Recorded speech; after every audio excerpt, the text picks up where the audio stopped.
Estamos de volta com o seu Filosofando, hoje falando sobre mediunidade positiva. E eu estou dando alguns exemplos a você de obras e de autores que eu citei no primeiro bloco. Então, nós vamos extrair algumas passagens. Eu já li um trecho do capítulo 20 do Evangelho segundo o Espiritismo, que fala sobre os falsos cristos e os falsos profetas. Aqui no livro dos médiuns, capítulo 20, Influência Moral dos Médiuns. O desenvolvimento da mediunidade se processa na razão do desenvolvimento moral do médium? Não. A faculdade propriamente dita é orgânica e, portanto, independente da moral. Mas já não acontece o mesmo com o seu uso, que pode ser bom ou mal, segundo as qualidades do médium. E mais à frente ele dá um exemplo de Judas. Judas fez milagres, curou doentes e, no entanto, teve aquele episódio tão triste que o envolveu. Os médiuns que empregam mal as suas faculdades, que não as utilizam para o bem ou que não as aproveitam para a sua própria instrução, sofrerão as consequências disso? Se as usarem mal, serão duplamente punidos, pois perdem a oportunidade de aproveitar um meio a mais de se esclarecerem.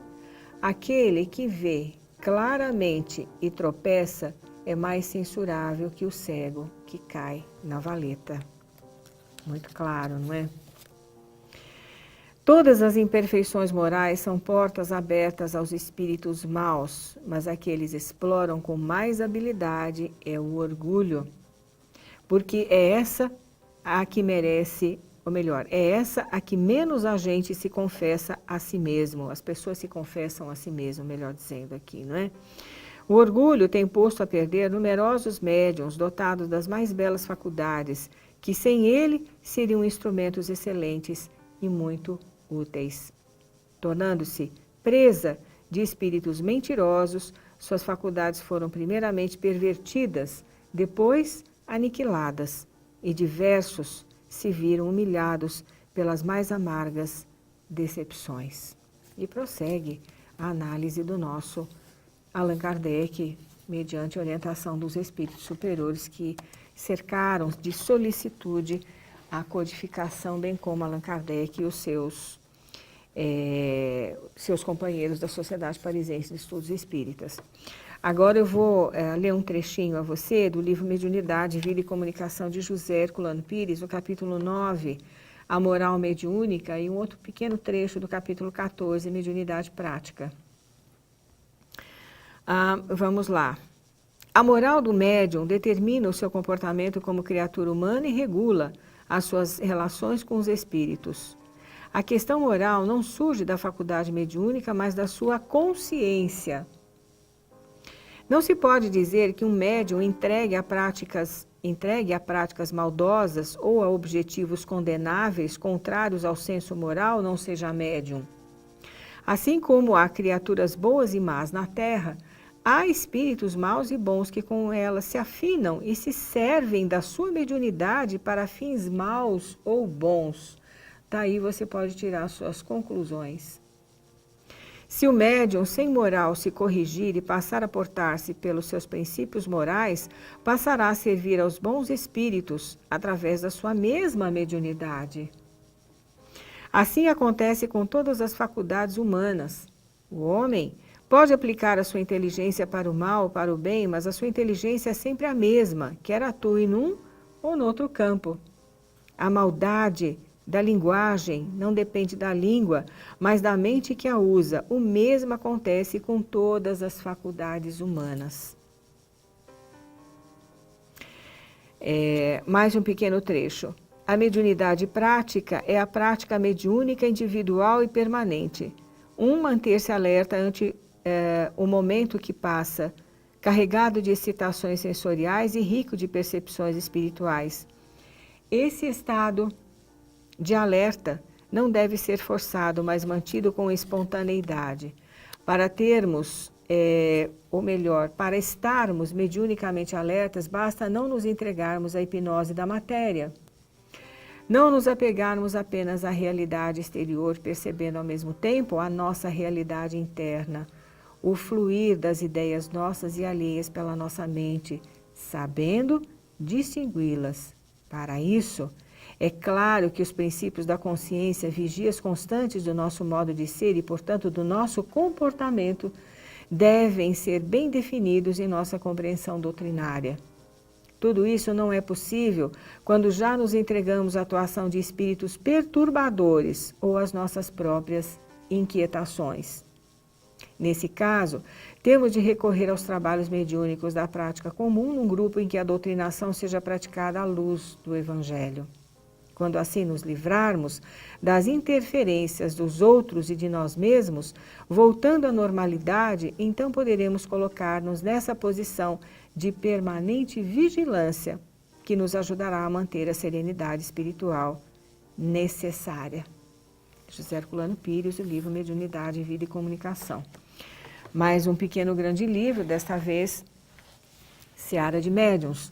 No capítulo Mediunidade, autoria de Emmanuel, este livro, não é Seara de Médiuns. Aliás, é importante que se complemente a informação de que esse livro, Seara de Médiuns, foi escrito na complementação moral e ética do Livro dos Médiuns, codificado, que faz parte da codificação espírita, e o Seara de Médiuns foi uma obra escrita por Emmanuel, através da psicografia do Chico Xavier, homenageando o Livro dos Médiuns em 1957, quando da comemoração de 100 anos da primeira edição do Livro dos Espíritos. Na mediunidade, não é a mediunidade que te distingue, médium, é aquilo que você faz dela. A ação do instrumento varia conforme a atitude do servidor. A produção revela o operário. A pena mostra a alma de quem escreve. O patrimônio caminha no rumo que o mordomo dirige. O lavrador tem a enxada. Entretanto, se preguiçoso, cede asilo à ferrugem. Se delinquente, empresta-lhe o corte à sugestão do crime. Se prestativo e diligente, ergue ditoso o berço de flor e pão.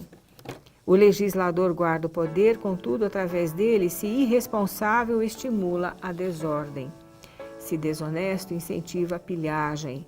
Se consciente e abnegado, é fundamento vivo à cultura e ao progresso.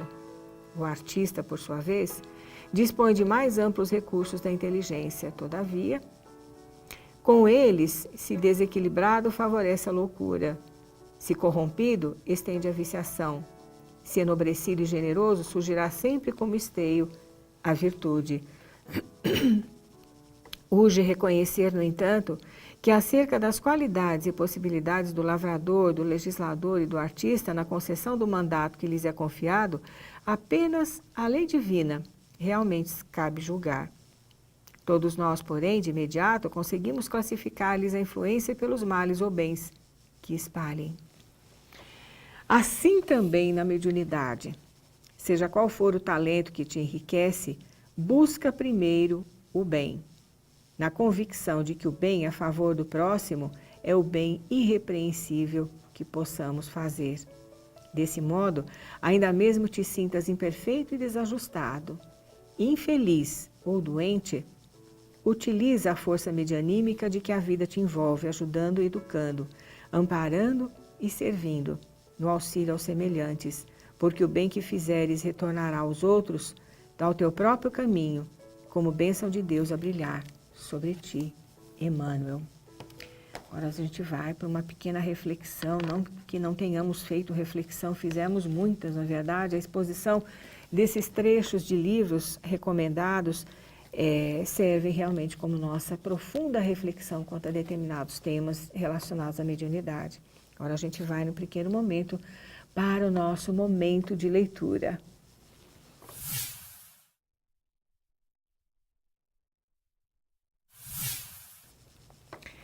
O Evangelho segundo o Espiritismo, capítulo Os Trabalhadores da Última Hora. Item, os obreiros do Senhor. Aproxima-se o tempo em que se cumprirão as coisas anunciadas para a transformação da humanidade. Ditosos serão os que houverem trabalhado no campo do Senhor com desinteresse e sem outro móvel, senão a caridade. seus dias de trabalho serão pagos pelo cêntuplo, 100 vezes mais do que tiverem esperado. De todos os que hajam dito aos seus irmãos, trabalhemos juntos e unamos os nossos esforços, a fim de que o Senhor, ao chegar, encontre acabada a obra. Porquanto o Senhor lhes dirá, vinde a mim, vós que sois bons servidores, vós que soubestes impor silêncio aos vossos ciúmes e às vossas discórdias, a fim de que daí não viesse dano para a obra. Mas ai daqueles que, por efeito das suas dissensões, houverem retardada a hora da colheita, pois a tempestade virá, e eles serão levados no turbilhão. Clamarão graça, graça, e o Senhor lhes dirá, como implorais graças? Vós que não tivestes piedade dos vossos irmãos e que vos negastes a estender-lhes as mãos, que esmagastes os fracos, ao invés de os amparar. Como suplicais graças vós que buscastes a vossa recompensa nos gozos da terra e na satisfação do vosso orgulho? Já recebestes a vossa recompensa tal qual a quisestes. Nada mais vos cabe pedir. As recompensas celestes são para os que não tenham buscado as recompensas da terra. Deus procede neste momento ao censo dos seus servidores fiéis e já marcou com o dedo aqueles cujo devotamento é apenas aparente, a fim de que não usurpem o salário dos servidores animosos. Pois aos que não recuarem diante das suas tarefas é que ele vai confiar os postos mais difíceis. Na grande obra da regeneração pelo Espiritismo, cumprir-se-ão, então, essas palavras: os primeiros serão os últimos, e os últimos serão os primeiros no reino dos céus. Mensagem do Espírito da Verdade, Paris, 1862.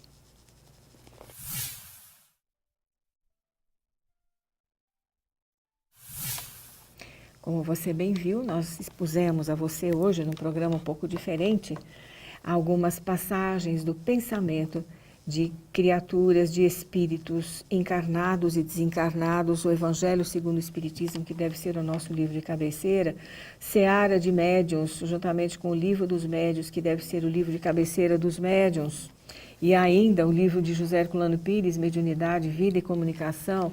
No primeiro bloco eu também citei outros autores, Hermínio Miranda, por exemplo, uma série de livros importantíssimos para o estudioso do Espiritismo e do médium.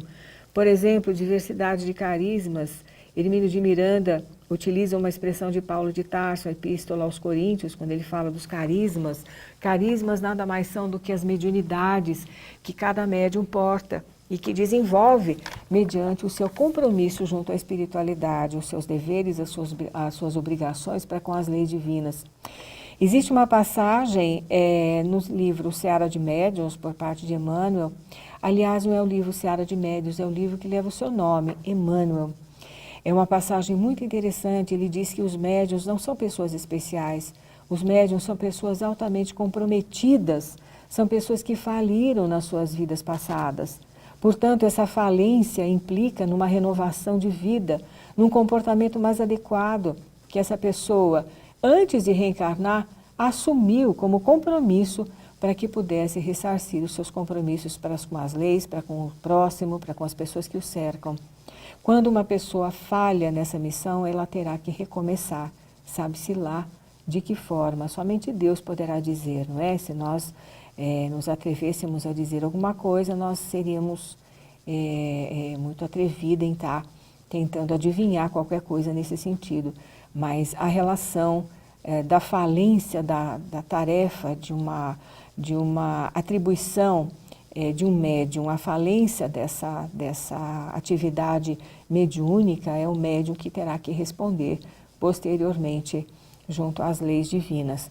Portanto, todas essas obras que nós citamos a você, que servem de passagem de reflexão, e outras, como eu já disse, Alexandre Aksakoff, Ernesto Bozano, que fez um trabalho imenso de análise de todas as mediunidades citadas pelo Allan Kardec no livro dos médiuns, deverão ser consultados, lidos profundamente por todos aqueles que realmente querem desempenhar uma boa tarefa mediúnica. Nós vamos encerrando o nosso programa por aqui, não sei antes sempre dizer a você, colabore com o Clube Amigos da Boa Nova. Ligue para esse telefone que está aparecendo aí na nossa tela. Faça parte dos nossos programas de desenvolvimento, de difusão de doutrina espírita também, de bem-estar, de conhecimento. Fique bem, estaremos de volta na semana que vem. Até lá!